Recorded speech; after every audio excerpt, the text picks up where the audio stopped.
हमारे चैनल को सब्सक्राइब करें और बेल नोटिफिकेशन को ज़रूर दबाएं।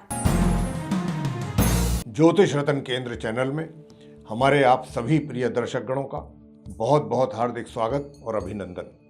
मेरे प्रिय साथियों, मैं हूं आचार्य पंडित सर्वदानंद शर्मा और आज के इस कार्यक्रम से, इस एपिसोड से हम शुरू करने जा रहे हैं मासिक राशिफल मई 2022 का, यानी कि मंथली राशिफल की शुरुआत करने जा रहे हैं जो मई 2022 का है। और साथियों, आपको यह भी बताना चाहता हूं कि ये जो पूरा राशिफल है मेष से लेकर के और मीन तक, ये सारा लगन राशि पर आधारित है, चंद्र राशि पर आधारित नहीं है। अब आरंभ करते हैं मेष लगन से, यानी कि एरीज असेंडेंट बेस्ड जो जातक हैं, जानेंगे कि ये मई 2022 का महीना आपके लिए कैसा रहने वाला है, किन किन क्षेत्रों में। लेकिन उससे पहले थोड़ा सा ग्रहों की जो स्थिति है गोचर में इस महीने मई 2022 में, उससे भी मैं चाहूंगा कि आपको थोड़ा स्थिति से अवगत करा दूं। देखिए, सूर्य जो कि अभी जो आप मेरे पीछे चार्ट भी देख पा रहे होंगे बराबर में, ये मेष लगन का चार्ट है जो इसमें ग्रहों की स्थिति देख पा रहे हैं आप। सूर्य जो है वो मेष राशि में बैठे हुए पहले घर में, जहां एक लिखा हुआ है राहु के साथ बैठे हैं, अपने परम शत्रु के साथ। लेकिन यहां से ये 14 मई को राशि परिवर्तन करके निकल जाएंगे, आगे वाले घर में जाएंगे जहां 2 लिखा हुआ है सेकंड हाउस में, जहां बुध बैठे हैं ये उनके पास पहुंच जाएंगे। तो सूर्य और बुध की युति बनेगी 14 मई से सेकंड हाउस में। दूसरा, राहु पूरे महीने इसी भाव में रहने वाले हैं, मेष राशि में ही रहेंगे। केतु पूरे महीने 7th हाउस में तुला राशि में ही रहेंगे, जहां 7 लिखा हुआ है, जहां बैठे देख रहे हैं आप, वहीं रहने वाले हैं पूरे मई के महीने में।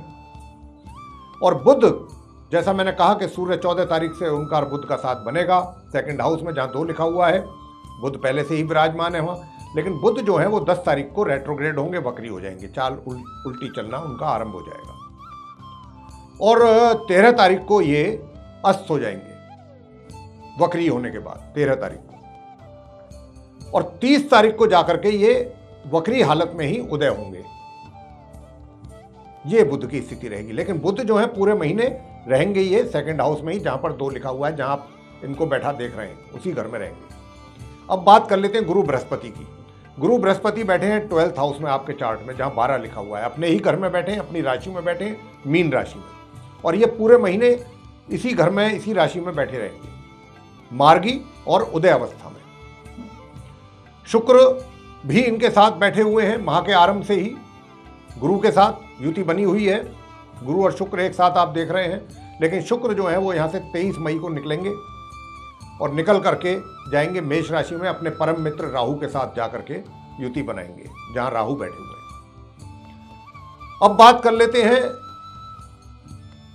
मंगल ग्रह की।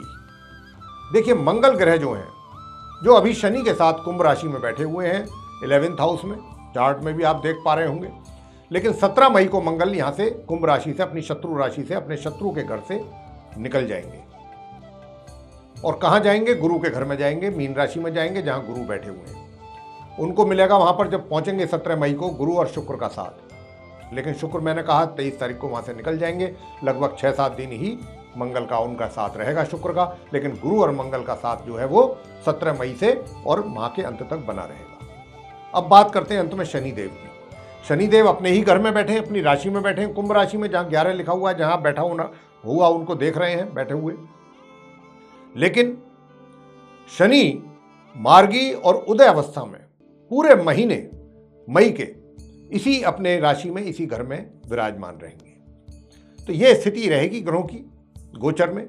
लेकिन अब इनका क्या प्रभाव आपके जीवन पर पड़ने वाला है इस मई 2022 में, हम उसके विषय में बात करने जा रहे हैं। तो देखिए, सबसे पहले तो मैं आपको इतना बताना चाहूंगा, मेष लगन के जो जातक हैं, एरीज असेंडेंट बेस्ड जातक, कि ग्रहों की स्थिति कुछ खास विशेष अच्छी नहीं है।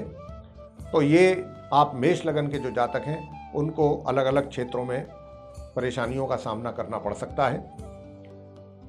और ये भी हम आपको बता दें कि अंत में हम आपको उपाय भी बताएंगे और अगर आपने उपाय किए तो उन परेशानियों से भी आपको छुटकारा जरूर मिलेगा। तो आइए सबसे पहले बात करते हैं आपके व्यवसाय के विषय में, यानी कि आपका जो प्रोफेशन है, आपका जो करियर है। देखिए, आपके करियर के लॉर्ड शनि हैं, मैंने जैसा कहा, और शनि अब हालांकि अपने ही घर में बैठे हैं, जैसा मैं आपको बताया भी हूं, लेकिन उनके साथ में उनके परम शत्रु मंगल भी वहां पर बैठे हैं। तो आप ये मान करके चलें कि माह के आरंभ से लेकर और माह के मध्य तक का जो ये समय होगा, ये आपके कार्य क्षेत्र को लेकर के अच्छे परिणाम नहीं देने वाला है ये। यानी कि चाहे आप व्यापार में हैं या फिर आप रोजगार करते हैं, एम्प्लॉई हैं, आपके लिए समस्याएं, तनाव, टेंशन, परेशानियां, इस प्रकार की सिचुएशन बनेगी महीने के मध्य तक, आरंभ से लेकर।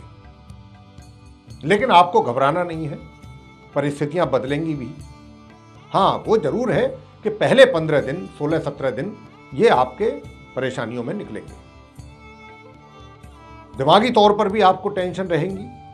और आपको मैं ये भी बता दूं कि इस अवधि में कोई बड़ा निर्णय बिल्कुल ना लें। अगर आपने कोई भी बड़ा निर्णय लिया तो वो आपके लिए नुकसानदायक भी हो सकता है, क्योंकि ग्रहों की स्थिति ऐसी है कि वो आपको चाहते ही नहीं है कि आप कुछ अच्छी स्थिति में रह पाएं। 17 मई को जैसा मैंने कहा था चर्चा के आरंभ में कि मंगल अब यहां से निकलेंगे शत्रु के घर से। तो जब ये यहां से निकलेंगे तो जाकर के कुछ उधर सूर्य भी अपना राशि परिवर्तन करेंगे महामध्य में 14 मई को, तो परिस्थितियों में काफी बदलाव आएगा। लेकिन आपको मैं एक बात जरूर कहूंगा मेष लगन के जातकों से कि आप माह के मध्य तक, तो मैंने जैसा कहा, कोई बड़ा निर्णय ना लें बिल्कुल भी, लेकिन माह मध्य से और माह के अंत तक भी कोई भी शॉर्टकट रास्ता ना अपनाएं। कोई भी रिजल्ट प्राप्त करने के लिए, कोई भी अचीव करने के लिए, कोई अपनी मनमाफिक परिणामों की प्राप्ति के लिए शॉर्टकट रूट ना अडॉप्ट करें। अगर आप ऐसा कुछ करने की कोशिश करेंगे या कुछ जरूरत से ज्यादा, जैसे कहते हैं ना कि थोड़ा चतुराई या चालाकी या थोड़ा हेरा फेरी, इस तरीके के रास्तों को आप ना अपनाएं, ये मेरा आपसे आग्रह है। अगर आपने कुछ इस प्रकार के रास्तों को अपनाया तो आपके लिए समस्याएं बढ़ने की बहुत अधिक संभावनाएं बन रही हैं। जो भी कार्य करें, बिल्कुल जो कायदे से काम करने चाहिए उसी पैटर्न पे काम करें, शांति के साथ, धैर्य के साथ करें, अपना पेशेंस ना लूज करें। अब बात करते हैं, ये तो मैंने आपके कार्य क्षेत्र को लेकर के बताया, लेकिन मैंने ये भी कहा कि माह मध्य से माह के अंत तक की जो स्थिति होगी वो उसमें काफी सुधार देखने को मिलेगा आपको। अब हम आपको ये भी बता दें कि देखिए, ये जो स्थिति जब होगी महामध्य से, तो हो सकता है कि अचानक कोई या तो कोई ऐसी रेस्पॉन्सिबिलिटी आपको मिल जाए कि जिसके लिए आप पहले से ही काफ़ी इच्छुक हों, या कोई पदोन्नति मिल जाए, या कोई ऐसा जगह आपको मिल जाए जो जहां पर आप कार्य करने में पहले से ही काफ़ी इंटरेस्टेड हो। तो कुछ ऐसा भी हो सकता है अचानक महामध्य से माह के अंत के बीच में आपके कार्य क्षेत्र में, विशेष तौर पे जो एम्प्लॉइज हैं। और अगर व्यापार कर रहे हैं आप, तो व्यापार में आपको अपने व्यापार से भी कुछ अच्छे लाभ की प्राप्ति हो सकती है। इस प्रकार की स्थिति आपकी बनने वाली है। और आपको अब बता देते हैं कि सुख सुविधाएं या धन की स्थिति, आर्थिक स्थिति, वित्तीय स्थिति आपकी कैसी रहने वाली है मई में। तो देखिए, जहां तक मैंने कहा कि शुरू के हालात तो जैसे खराब मैंने बताए हैं, आपको धन की जो आगमन है, जो इनकम है आपकी, पैसे का जो मतलब आगमन रहेगा धन का, उसमें भी परेशानी रहेगी या कमी रहेगी या रुकावटें रहेंगी या बाधाएं रहेंगी पहले 16-17 दिन। हाँ, उसके बाद फिर धन का आगमन बनना शुरू होगा धीरे धीरे। लेकिन हाँ, ये भी है कि धन का आगमन तो होगा, लेकिन आप जितना आगमन होगा, धन जितना आएगा, उससे अधिक मात्रा में आप धन को खर्च भी करेंगे। और ये वो स्थिति रहेगी, कुछ अच्छे कार्यों में भी खर्च होगा आपके हाथों से आपका धन, और कुछ ऐसे भी कार्यों में होगा जहां नहीं भी होना चाहिए था, आप वहां भी करेंगे खर्च। कुछ अपने शौक पूरा करने के लिए भी आप धन का खर्च करेंगे, और आप उस समय ये नहीं देख पाएंगे उस समय ये सोच नहीं पाएंगे कि भाई मेरा बैलेंस भी बिगड़ सकता है और मुझे फिर बाद में जो है धन की समस्या बन सकती है, जबकि इस बात का भी विचार करना बहुत जरूरी है। तो इस प्रकार की चीजें रहेंगी और जहां तक सुख सुविधाओं का प्रश्न है तो वो भी सामान्य तौर पर ही उसका लाभ आपको प्राप्त होगा।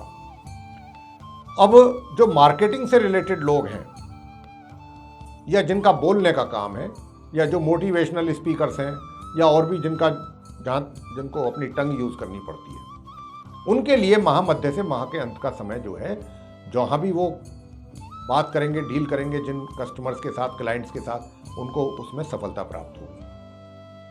ये स्थिति रहेगी। अब बात करते हैं प्रेम संबंधों की। देखिए, प्रेम संबंधों के लिए तो इस महीने आप मेष लगन के जातकों को बताना चाहता हूं कि ग्रहों की ओर से किसी भी प्रकार का कोई सपोर्ट या सहयोग नहीं मिल रहा है पूरे महीने। तो बस इतना ही है कि अगर पहले से रिलेशनशिप में है तो वो रिलेशनशिप भी ठंडे बस्ते में ही रहेगी, उसमें भी कुछ आपको ज़्यादा प्रोग्रेस इस महीने नहीं होने वाली है। तो इसलिए जो ये सोच रहे हैं अपनी कोई नई रिलेशनशिप बनाने के बारे में बात सोच रहे हैं, विचार कर रहे हैं, तो अगर वो भी एफर्ट लगाते हैं तो उनका भी टाइम इस तरीके से यार एफर्ट बेकार ही जाएंगे, यूजलेस ही रहेंगे। उनको कोई विशेष सफलता मिल जाए इस बात की संभावना नहीं है।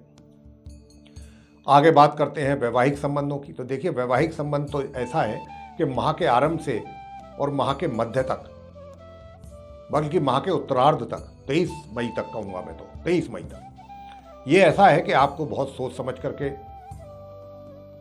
अपने संबंधों पर ध्यान देना है, वैवाहिक संबंधों पे, अपने जीवन साथी के साथ, क्योंकि तनाव की स्थिति ज़्यादा दिखती है, संबंधों में खटास, कड़वाहट कुछ ज़्यादा रहेगी। हाँ, 23 तारीख से और आगे तक का जो समय होगा वो जितनी भी कड़वाहट थी उसमें कमी आएगी और उसके बाद फिर आप एक दूसरे के करीब आएंगे, एक दूसरे की भावनाओं को समझने की कुछ ना कुछ कोशिश जरूर आपकी ओर से होगी। चीजें फिर आप समझने की कोशिश करेंगे थोड़ा थोड़ा, जो आप पहले नहीं समझने की कोशिश कर रहे थे, गुस्से में, क्रोध में, वो चीजों में बदलाव आएगा, चीजें नॉर्मल होंगी 23 मई से आप विवाहित महिला पुरुषों के जीवन में। आगे बात कर लेते हैं पारिवारिक कैसा रहेगा संबंध। देखिए, पारिवारिक संबंध अच्छे रहेंगे, किसी प्रकार की कोई कमी नहीं रहेगी, पारिवारिक सुख भी है, पारिवारिक सहयोग भी रहेगा हर प्रकार से। हाँ, माह मध्य से लेकर के और माह के अंत के बीच का जो समय होगा उसमें थोड़ा सा इतना जरूर कहा जा सकता है कि बीच बीच में थोड़ा ये हो सकता है कि आप अपनी मनमानी उनके ऊपर थोपें। आप जैसा चाहते हैं, जैसा सोचते हैं, आप ये चाहेंगे वैसा ये भी करें, वैसा ये भी सोचें, तो वहाँ जरा थोड़ा टकराव की स्थिति बन सकती है। अगर आप ऐसा ना करेंगे, नहीं करते हैं, तो आपके लिए अच्छा रहेगा, सुखी रहेंगे आप। आगे बात करते हैं शिक्षा की। देखिए, छात्रों को कहना चाहता हूँ विशेष रूप से कि ये महीना आपके लिए, आपकी शिक्षा के लिए, छात्रों की बात हो रही है यहाँ पर, थोड़ा कठिन है, कठिन समय है और ये पूरा महीना ही रहेगा। थोड़े बहुत हालात में अगर थोड़ा सा भी आंशिक तौर पे अगर परिवर्तन या कह सकते हैं कि थोड़ी चीज़ें नॉर्मल होंगी तो वो जाकर के होंगी महामध्य से, वो भी बहुत आंशिक रूप से, पार्शली। छात्रों को बहुत अधिक परिश्रम करने की आवश्यकता रहेगी, अपनी पढ़ाई पर गंभीरतापूर्वक आपको फोकस करना पड़ेगा पूरा सीरियसली, तब जाकर के आपको परिणामों की प्राप्ति थोड़े बहुत हो पाएगी। और संतान की बात कर लें, संतान के सुख में भी माता पिता को कमी रहेगी, कमी का एहसास होगा। लेकिन हाँ, ये जरूर है, माता पिता को तो संतान की ओर से कुछ ज़्यादा लाभ या कोई ज़्यादा बड़ा सुख प्राप्त होने की कुछ आशा नहीं रखनी चाहिए। हाँ, इतना जरूर रहेगा उनके मन में कि भाई संतान जहाँ पर भी है ठीक है, लेकिन ये भी जो उनको रहेगा वो भी माह के मध्य से ही रहेगा। माह के मध्य तक तो संतान की ओर से आप माता पिता चिंतित ही रहेंगे, कुछ ना कुछ ऐसी चीज़ें चलती रहेंगी, संतान को लेकर के परेशानी मन में बनी रहेगी। लेकिन माह मध्य से ये रहेगा कि चलो भाई, अब वो पहले कुछ परेशानियां चल रही थी, अब वो उसमें कुछ कमी आई है, बस इतना ही रहेगा। सुख की तो बात आप भूल ही जाएं संतान की ओर से। संतान का सुख तो तभी प्राप्त होगा जब संतान खुद पहले सेटल हो जाए अच्छी से, तभी तो आगे की बात होती है ना सुख वगैरह की। तो ऐसी स्थिति रहेगी। स्वास्थ्य की बात कर लें, स्वास्थ्य कैसा रहेगा?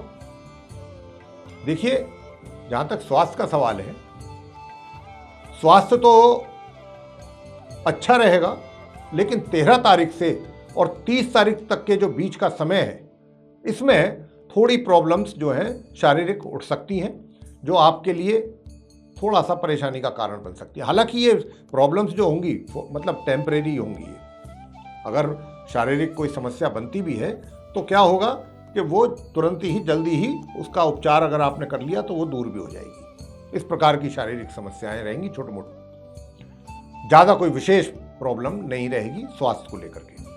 अब आपको हम बता रहे हैं क्या उपाय करें। देखिए, अगर आपने उपाय किया तो जो परेशानियां हमने अभी बताई हैं, जिन जिन क्षेत्रों में ये कोई परेशानी, आपको उन परेशानियों से नहीं होना पड़ेगा। बस आपने करना इतना है कि मंगलवार के दिन हनुमान जी की प्रतिमा पर सिंदूर का चोला चढ़ाएं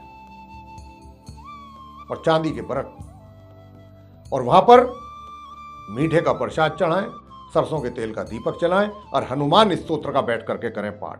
बस मंगलवार के दिन अगर आपने इतना कर लिया और सूर्य देव को दिया जल प्रातःकाल स्नान आदि से निवृत्त होकर के, और मां सरस्वती जी की अगर कर सकते हैं आराधना पूजा तो वो कर लें। सिर्फ इस मंत्र का ही जाप कर लें, एक माला प्रतिदिन पूरे महीने। ओम या देवी सर्वभूतेषु विद्या रूपेण संस्थिता नमस्तस्यै नमस्तस्यै नमस्तस्यै नमो नमः।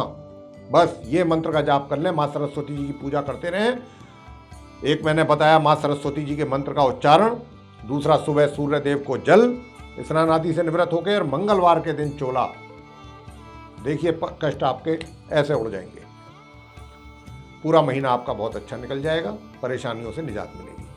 तो साथियों, ये था आप मेष लगन के जातकों का मासिक राशिफल, मंथली राशिफल मई 2022 का। आपको ये पसंद आया है तो इसको लाइक करना ना भूलें और चैनल को भी सब्सक्राइब जरूर कर लें। अधिक से अधिक मात्रा में इस वीडियो को शेयर करें ताकि दूसरे लोग भी इससे लाभ प्राप्त कर सकें। और अगर आप चाहते हैं कि आपको आगे भी हमारे वीडियोस मिलते रहें, जो भी वीडियोस बनने हैं आने वाले समय में एस्ट्रोलॉजी से रिलेटेड, तो उसके लिए जो आप बेल आइकन देख रहे हैं फिर आप ये ज़रूर दबाएं। उससे आपको नोटिफिकेशंस भी मिलेंगी वीडियोस की, और वीडियोस भी डायरेक्ट आप तक पहुंचेंगे। तो इसी के साथ बहुत बहुत धन्यवाद। जय माता दी।